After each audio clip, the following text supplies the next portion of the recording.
Margaret Koolman of soulastrology.com.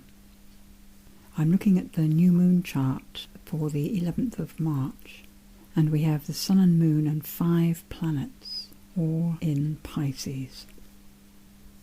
This situation has been growing over the last month, with more and more planets gathering together in Pisces. Mercury was going forwards last new moon at 7 degrees. This new moon, it's actually going over the 7 degrees but backwards. It continues to retrograde until the 17th of March and then sweeps forward through Pisces for the rest of the month. Mercury, our thinking, our communication with each other, the kind of things that occupy our consciousness, the way that we think. Pisces has no boundaries, and at 7 degrees the Mercury is very close to Neptune still, and to Chiron. Neptune dissolving any boundaries we may have had before. Chiron pointing us into difficult areas, giving us a kind of fated quality about having to face difficult emotional situations. Like, this is the time, so I may as well do it. I may as well speak the truth. I may as well say how I feel. We are likely to be conveying our true feelings when we speak, even unintentionally. With Neptune beside the Mercury, everybody's minds are so open that even the thoughts we're thinking when we speak, even our unconscious thoughts, are likely to convey themselves to the listener.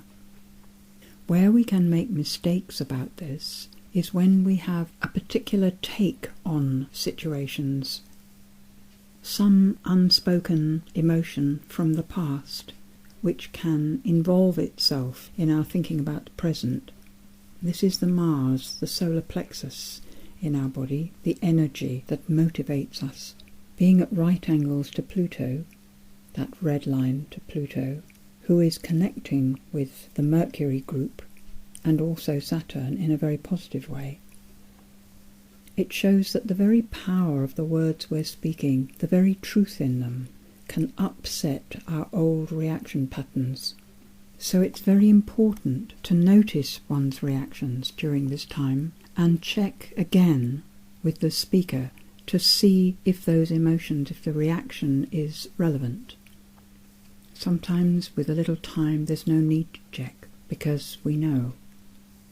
Although Mars is still in Pisces at this new moon, it's only hours before it moves into Aries. In Aries, as it moves forward, it makes an even more exact square to Pluto. And with the Aries energy, we've a tendency to speak before we think, to very much come from our personal perspective. Although our minds may be open to others, our motives are likely to be very self-centered, which isn't a bad thing, but may discount the sensitivity of our understanding. So we may find ourselves knowing one thing and yet feeling quite another.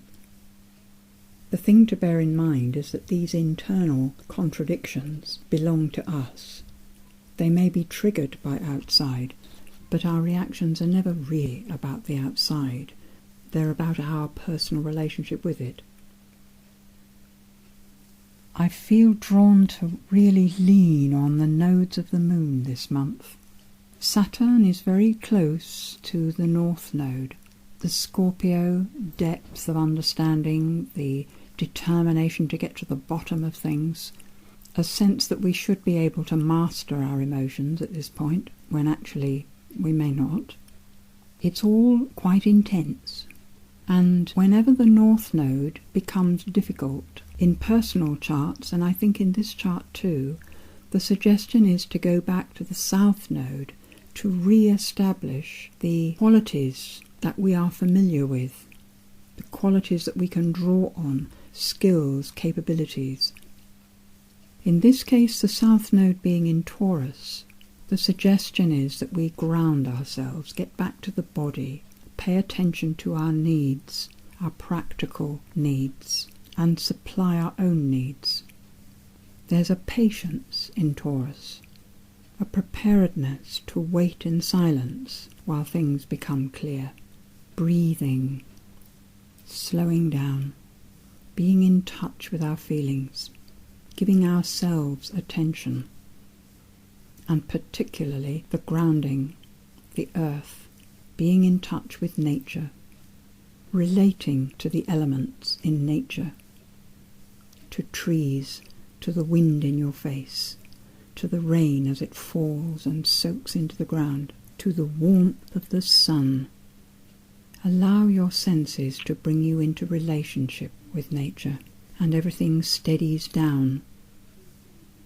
The beautiful thing in this chart that strikes me is the Venus position at 17 degrees Pisces.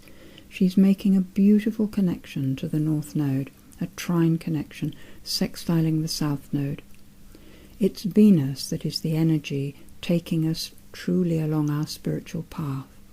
So it is to do with love. It's as though the loving of our hearts will give us the right direction to go in.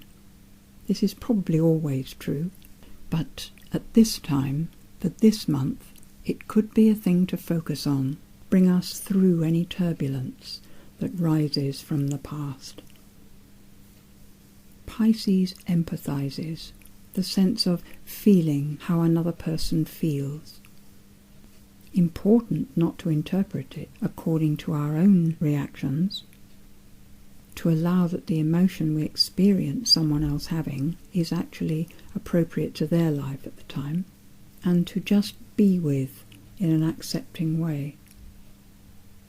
So Mars goes into Aries on the same day as the new moon and reaches Uranus the 21st, 22nd, 23rd of March, completing it bit by sextiling Jupiter itself in Gemini. So lots of new ideas, lots of new ways of doing things from then on.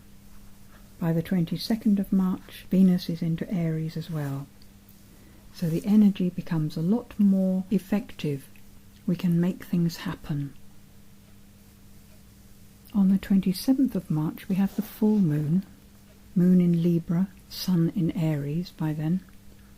And the bunch of planets we're looking at is Venus, Sun, Uranus and Mars, all within a few degrees of each other, and all squaring Pluto.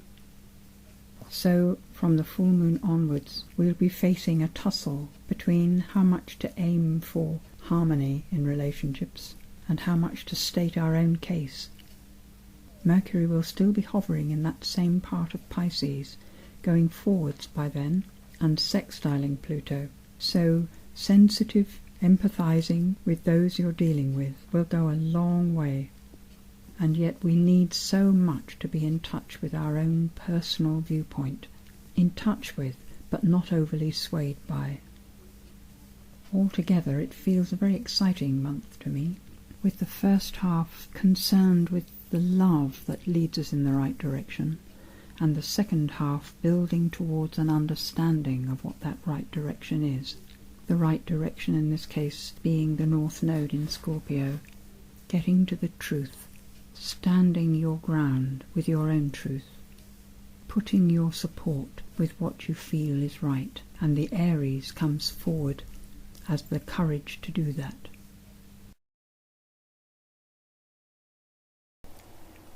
Start with what is. Now withdraw from the distractions of noises outside or your future plans. Be here and listen in to where the silence is.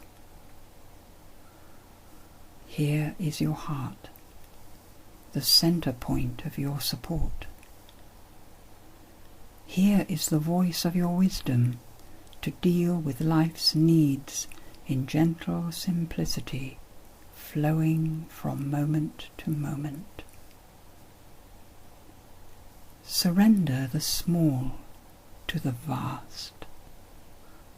Breathe deeply and relax. In touch with such sweetness, you're at peace. Accepting what is now allows change to flow naturally.